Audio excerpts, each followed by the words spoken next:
तो आप सभी का 1वीं क्लास में स्वागत है और आज हम बात करने वाले हैं प्रेशर की।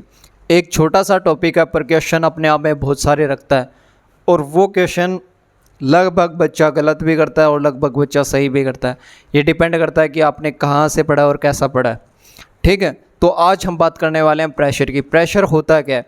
प्रेशर के बारे में जब पूछा जाता है तब एक सिंपल सा बच्चे लोग जवाब देते हैं कि सर दबाव, हम किसी भी चीज़ पे दबाव लगा रहे हैं, दैट इज़ प्रेशर। बट वो नहीं होता। तब प्रेशर होता क्या है सर? आप कोई भी ये ऑब्जेक्ट मान लो, इसका कुछ एरिया है, इसका क्या है, कुछ क्षेत्रफल है। इस क्षेत्रफल पर जब मैं फोर्स लगाऊंगा, इस क्षेत्रफल पर मैं जब फोर्स लगाऊंगा तब इन दोनों की रिएक्शन क्या बनती है? P बनती है, यानी कि प्रेशर बनता है। तो P बराबर F बटे A। P बराबर F बटे A। P क्या है? प्रेशर। F क्या है? फोर्स। और A क्या है? एरिया। ऐसा ही मात्रक की बात करें, अक्सर एग्जाम में क्वेश्चन आता है SI यूनिट से। फोर्स की SI यूनिट क्या होती है? न्यूटन। एरिया की क्या होती है? Metre square. तो न्यूटन प्रति मीटर स्क्वायर होती है। अब ये नहीं लिखा होता, कई बार एग्जामिनर क्या लिख देता है यहाँ पर? PA। क्या लिख देता है? PA। PA का मतलब होता है पास्कल। क्या होता है? पास्कल। क्या होता है? पास्कल। कई बार एग्जामिनर एक चीज़ पूछ लेता है कि किसी भी ऑब्जेक्ट का मैं प्रेशर बढ़ा रहा हूँ तो उस पर फोर्स बढ़ेगा कि घटेगा? तो हमेशा याद रखना, जब हम किसी भी ऑब्जेक्ट पर प्रेशर बढ़ाते हैं तो उसका फोर्स भी बढ़ेगा। जब मैं किसी चीज़ का प्रेशर बढ़ा रहा हूँ तो उसका एरिया घटेगा। एरिया क्या होगा? घटेगा। इसका एक छोटा सा एग्जांपल है नीडल्स। नीडल पे क्या होता है? प्रेशर ज़्यादा लगता है पर वो एरिया कम कवर करती है। ठीक है, तो ये तो था एक प्रेशर के बारे में। सेकंड चीज़ पढ़ते हैं हम वायुमंडलीय दाब। वायुमंडलीय दाब को बोलते हैं एटमॉस्फेयर प्रेशर। इसे सिंपल तरीके से याद रखना है तो है कि पृथ्वी के सरफेस पर, अर्थ के सरफेस पर जो वायु प्रेशर बनाती है उसे क्या बोलते हैं? वायुमंडलीय दाब। पर एक होता है ना कि क्लास में दो तरह के बच्चे होते हैं। एक होता है जो टीचर पढ़ाता है वो पढ़ लेता है। एक होता है टीचर पढ़ाए या ना पढ़ाए वो गूगल ऑन करके रखता है। टीचर ने जैसे बोला प्रेशर, वो जस्ट क्लिक कर देता है प्रेशर और फिर पूछने लग जाता है। उसे पता नहीं होता कि मेरे सिलेबस में प्रेशर में से क्या क्या चीज़ें आएंगी। वो अनाप शनाप पूछता रहता है और क्या करता रहता है, टीचर को ऐसे करवाने की कोशिश करता है कि टीचर को कुछ नहीं आता। तो इस तरह एक और साइंटिस्ट था साइंस में, उसने क्या लिखा कि सर मैं नहीं मानता कि वायुमंडलीय दाब की ये परिभाषा, मेरे हिसाब से ये परिभाषा है कि वह दाब जो पारे के 76 सेंटीमीटर लंबे कॉलम के द्वारा 0 डिग्री सेल्सियस पर 45 डिग्री अक्षांश पर समुद्र तल पर लगाया जाता है उसे क्या बोलते हैं? वायुमंडलीय दाब। नहीं आया समझ में? पर मैं समझाता हूँ। ये आप कोई भी एक खाली ऑब्जेक्ट ले लो, इसमें 100 सेंटीमीटर लगाओ, यहाँ पर क्या आ गया? 76 सेंटीमीटर। इसने बोला कि इसे भरो पारे का।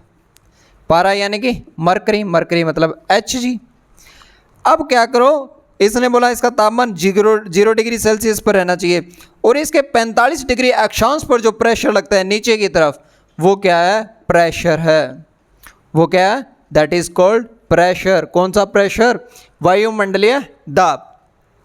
ठीक है, अब कई बार क्वेश्चन पूछा जाता है कि वायुमंडलीय दाब की SI यूनिट क्या है। तो वायुमंडलीय दाब की SI यूनिट का जब क्वेश्चन उठता है तब बात आती है, यहाँ तक सबने पढ़ लिया? ठीक है, अब आगे लिखता हूं मैं।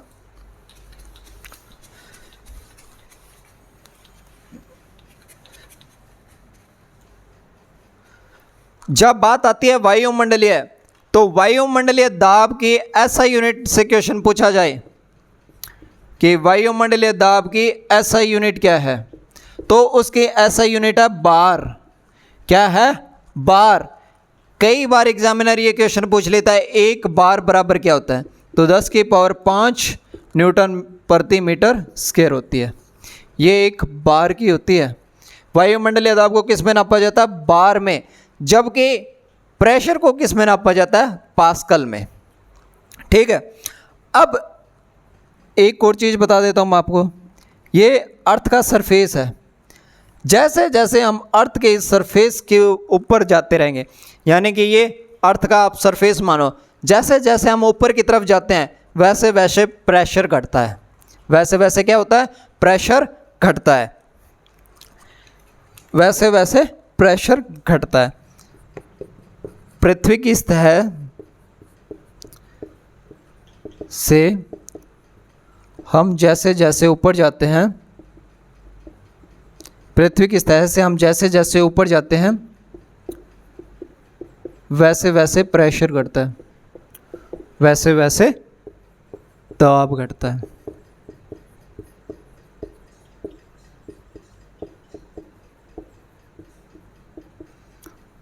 अब वो ऐसे थोड़े पूछेगा, एग्जामिनर है, एग्जामिनर क्या पूछेगा कि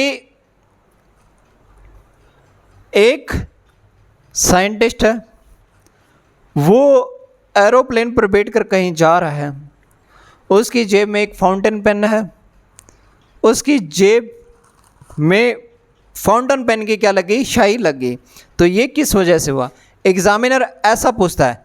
तो इसका पहला एग्जाम्पल है पहाड़ों पर खाना बनाने में परेशानी होना, जैसे जैसे हम पहाड़ पे चढ़ते हैं हमारा क्या होता है, हम खाना नहीं बना पाते। दूसरा, अंतरिक्ष में फाउंटेन पेन की स्याही रिसना। ठीक है, यहाँ तक ठीक है सर, आपने पढ़ाया, हमें समझ में आया।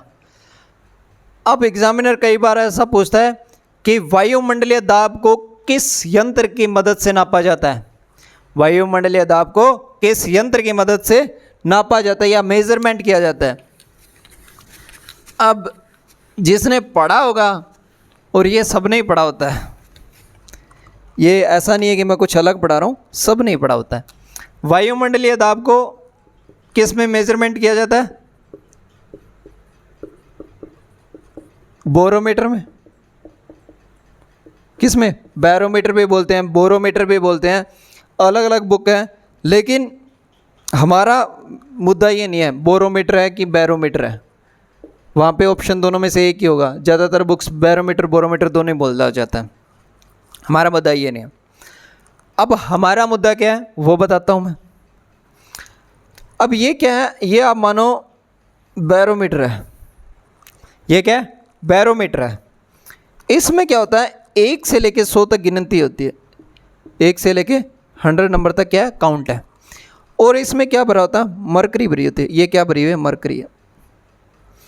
जब ये मरकरी एकदम नीचे आए, ये मरकरी एकदम नीचे आए, पारा एकदम नीचे आए, पारा अचानक नीचे आए या निरंतर नीचे आए, तो क्या होगा, फर्स्ट कंडीशन। दूसरी कंडीशन, पारा धीरे धीरे नीचे आए, पारा धीरे धीरे नीचे आए, तब क्या होगा। थर्ड, पारा धीरे धीरे ऊपर जाए।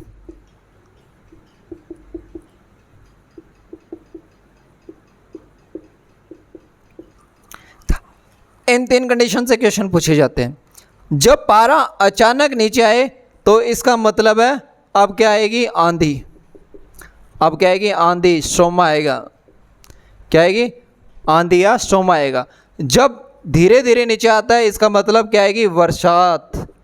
क्या आएगी, वर्षा आएगी या बरसात आएगी या रेन आएगी। और जब पारा धीरे धीरे ऊपर जाए इसका मतलब क्या है, आज का दिन क्या रहेगा, साफ। आज का दिन कैसा रहेगा, साफ। और बैरोमीटर ही पढ़ के, बैरोमीटर पढ़ के ही क्या करते हैं एग्जामिनर, बैरोमीटर पढ़ के ही जो मौसम विभाग है वो हमें जानकारी देता है कि आज का मौसम कैसा रहेगा। और जो हमारे फ़ोन में वेदर रिपोर्ट आती है वो भी इस पर बेस होती है। अब एग्जामिनर को पता होता है कि बच्चों ने यहाँ तक पढ़ रखा है। एग्जामिनर एक चाल और चलता है। एग्जामिनर पूछता है कि मैं इससे क्वेश्चन पूछता हूँ कि गैसों का दाब, किसका, गैसों का दाब किसका? गैसों का दाब। गैसों का दाब किस यंत्र में मेजरमेंट किया जाता है? अब बच्चों को क्या लगता है वायुमंडलीय दाब को गैसों में बोलते हैं, और उसने ऑप्शन में भी पहला ऑप्शन बैरोमीटर दिया होता है, और बच्चे बैरोमीटर करके आते हैं और वहाँ पे फिर आके देखते हैं कि अरे ये तो हमारा क्वेश्चन सही था। फिर जो मेरे जैसे अड़ियल होते हैं वो क्या करते हैं, रीट लगाते हैं, फिर वो बोलते हैं कि वो बुक पढ़ो, उसके पेज नंबर 27 पे ये है, और वो बुक्स ऑथेंटिक होती है। फिर पर मैं आपका नंबर नहीं कटने दूंगा। तो आज मैं याद करा रहा हूँ, ये याद करके जाना, जब वायुमंडलीय दाब की बात आई एग्जामिनर बाकायदा क्वेश्चन में मेंशन करेगा कि वायुमंडलीय दाब की मैं बात कर रहा हूँ, और जब गैसों के दाब की बात आएगी जब एग्जामिनर मेंशन करेगा कि मैं किसकी बात कर रहा हूँ, मैं अब गैसों के दाब की बात कर रहा हूँ। दोनों अलग अलग कैसे हैं सर? वायुमंडल में बहुत और सारी चीज़ें आती हैं, पार्टिकल्स होते हैं, बहुत गंधक होते हैं, बहुत सारी चीज़ें होती हैं, उनका भी साथ में मेजरमेंट किया जाता है, वो अशुद्धियाँ होती है। जबकि गैस का मेजरमेंट एक प्योरिफिकेशन होती है। तो जब क्वेश्चन पूछे कि गैसों के दाब का मापन, गैसों के दाब का मापन, गैसों के दाब का मापन, तो उसका सही आंसर पता क्या होगा दोस्तों? मैनोमीटर। सही आंसर क्या होगा? मैनोमीटर। और अभी क्या है, हमारा एग्ज़ाम कंडक्ट करने वाली बदल रखी है सीजीएल में, और ये क्वेश्चन पक्का पूछेगी, ये क्वेश्चन 110% पूछेगी, आप देख लेना। ऐसा से यहाँ से क्वेश्चन पक्का पूछेगी। चलो कोई ना, ये हमारा मुद्दा नहीं है, ठीक है। मैंने अब तक जो पढ़ाया वो समझ में आया तो बोलो हाँ, और मुझे पता आपको समझ में आया है, ठीक है, क्योंकि मैंने इतना टफ पढ़ाया भी नहीं। अब इसके बाद में क्या होता है, अभी तक हमने क्या पढ़ा? दाब, वायुमंडलीय दाब। एक द्रव दाब भी होता है। क्या होता है? Liquid pressure. अब लिक्विड प्रेशर क्या होता है वो और पढ़ लो।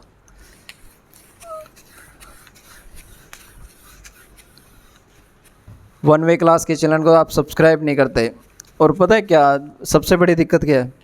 सबसे बड़ी दिक्कत ये है कि वन वे क्लास बंद नहीं होनी चाहिए, ठीक है, और मुझे ऐसा लग रहा है कि तुम इसे बंद करा के मानोगे। लिक्विड प्रेशर, ठीक है, द्रव दाब। कोई भी परिभाषा नहीं है, आप सिर्फ, मैं एक डायग्राम बनाऊंगा, उस डायग्राम से समझ जाओगे। डायग्राम ये है कि आप ये मान लो कोई ऑब्जेक्ट है, ठीक है, इसमें भरा हुआ है पानी, इसमें क्या भरा हुआ है? पानी। पानी में क्या होते हैं? छोटे छोटे पार्टिकल्स होते हैं। अगर किसी ने मैटर नहीं पढ़ा तो वो मेरी गलती नहीं है, अगर किसी ने मैटर नहीं पढ़ा तो वो मेरी गलती नहीं है, फिर भी मैं बता देता हूँ। मैटर 3 तरह के होते हैं, सॉलिड, लिक्विड, गैस। सॉलिड में क्या होता है? पार्टिकल्स एकदम पास में होते हैं। लिक्विड में क्या होता है? थोड़े दूर होते हैं। जबकि गैस में क्या होता है? बहुत ज़्यादा दूर होते हैं, ठीक है। अब ये सब्जेक्ट में क्या है? पानी भरा हुआ है, और इसमें पानी में क्या पार्टिकल्स हैं। ये पार्टिकल्स क्या करते हैं? नीचे की तरफ प्रेशर लगाते हैं, और ऐसा नहीं है कि ये सिर्फ ऐसा प्रेशर लगाते हैं। ये देखो, ये क्या है? निश्चित हाइट है, हाइट है। ये क्या है? ग्रेविटी भी तो है।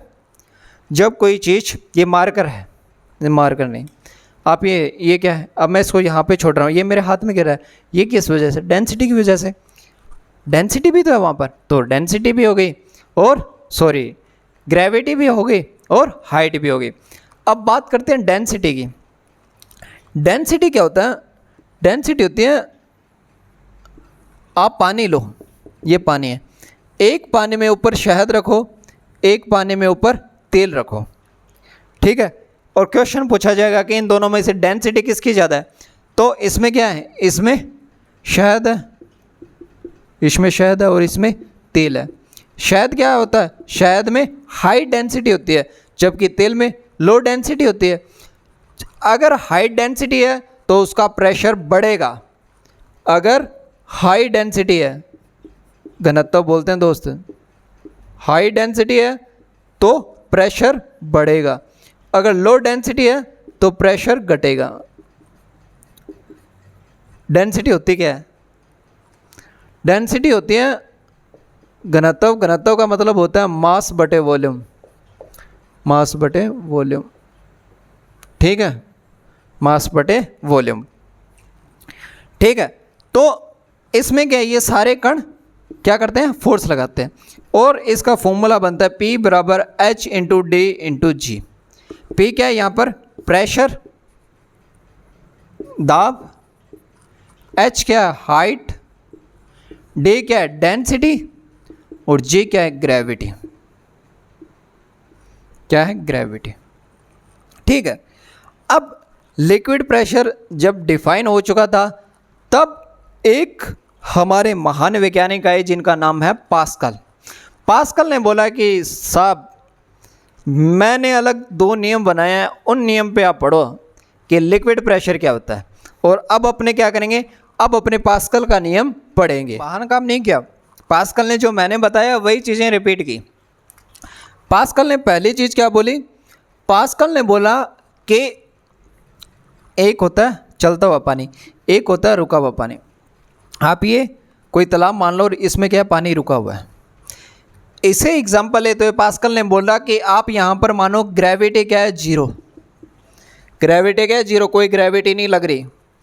और अब अगर यहाँ पर पार्टिकल्स हैं तो इनका इन दिशाओं में भी बिल्कुल बराबर प्रेशर लगता है, इस दिशा में भी बराबर लग रहा है, इस दिशा में भी बराबर लग रहा है, इस दिशा में भी बराबर लग रहा है। यानी कि ऐसा नहीं है कि कोई अगर चपटा भाग है, जैसे आप यहाँ कटोरी ले लो, कटोरी में स्थिर जल है, तो इसने बोला कि डिस्टेंस का मतलब नहीं है कि जिसका ज़्यादा डिस्टेंस है उसका ज़्यादा प्रेशर होगा। अगर यहाँ पर कोई कण और वो यहाँ पर प्रेशर लगा रहा है तो उसका भी इक्वल प्रेशर होगा। पहली चीज़ समझ में, उसने क्या बोला कि जितने भी द्रव में पार्टिकल्स होते हैं वो क्या करते हैं, हर एक पार्टिकल इक्वल प्रेशर लगाता है, ये उसके डिस्टेंस पर मैटर नहीं करता। ये बात सब समझ गए। और किसी ने मेरे जैसे ने पूछ लिया कि सर ये तो मैंने पहले ही बताया। उसने बोला आपने बताया पर मैंने एक और चीज़ बताई है। उसने बोला कि किसी भी भाग पर आरोपित बल सभी दिशाओं में समान होता है। आप ऐसे एग्जाम्पल ले, मैं यहाँ पर कोई प्रेशर लगा रहा हूँ तो इसने बोला कि यहाँ पर भी वो प्रेशर उतनी दिशा में लग रहा है, यहाँ पर भी इक्वल लग रहा है। और इसने बोला कि मेरे इस नियम पर बहस है हाइड्रोलिक लिफ्ट। हाइड्रोलिक लिफ्ट में क्या होता है, एक छोटा सा पॉइंट होता है पर उसका प्रेशर कितना होता है, पूरी लिफ्ट को उठा देता है। इसने क्या बोला, हाइड्रोलिक लिफ्ट किस पर बेस है, इस नियम पर बेस है। और पास्कल के इस नियम के कारण ये नियम पढ़ाने लगे। अब ये था प्रेशर। प्रेशर के 2 पॉइंट और रह गए। पहला पॉइंट है मेल्टिंग पॉइंट और दूसरा है बॉइलिंग पॉइंट। ठीक है, अगर किसी भी लिक्विड का बॉइलिंग पॉइंट हाई है, अगर किसी भी लिक्विड का बॉइलिंग पॉइंट हाई है तो उसका प्रेशर भी क्या होगा, हाई होगा। प्रेशर भी क्या होगा, हाई होगा। ठीक है, अब बात करते हैं मेल्टिंग पॉइंट। मेल्टिंग पॉइंट, अगर किसी भी लिक्विड का मेल्टिंग पॉइंट हाई है तो उसका प्रेशर क्या होगा, हाई होगा। अगर लो है तो लो होगा। ठीक है, ये था नॉर्मल से छोटी सी क्लास है, प्रेशर से क्वेश्चन आते हैं तो मैंने करा दिया। ये है प्रेशर। ऐसी अमेजिंग वीडियो देखने के लिए मेरे चैनल को सब्सक्राइब करो, लाइक करो। मिलते हैं कल नई क्लास में।